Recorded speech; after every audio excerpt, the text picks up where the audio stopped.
कोल्हापूर महापालिकेच्या अग्निशमन दलाच्या जवानांनी आज 60 फूट उंचीवर वायरमधील मांजाच्या दोऱ्यात अडकलेल्या एका घुबडाची सुटका केली।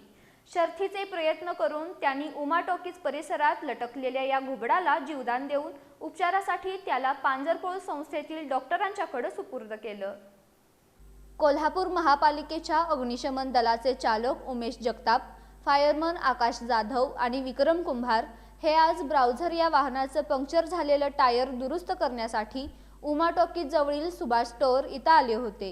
यावेळी या परिसरातील एका व्यक्तीनं इथल्या वायरवर असलेल्या मांजाच्या दोऱ्यात एक घुबड अडकून पडलं असल्याचं त्यांना सांगितलं।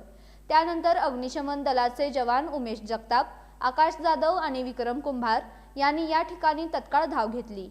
हे घुबड सुमारे 60 फूट उंचीवर असलेल्या वायरमधील मांजाच्या दोऱ्यात अडकून लटकत असल्याचं त्यांना दिसून आलं। त्यानंतर त्यांनी इथल्या एका 4 मजली अपार्टमेंटच्या इमारतीच्या टेरेसवर जाऊन चिवकाठीच्या सहाय्यानं अथक परिश्रम करत लटकणाऱ्या या घुबडाची सुटका करून त्याला जीवनदान दिलं। त्यानंतर त्याला पांजरपोळ संस्थेतील डॉक्टर राजकुमार बागल यांच्याकडे उपचारासाठी देण्यात आलं।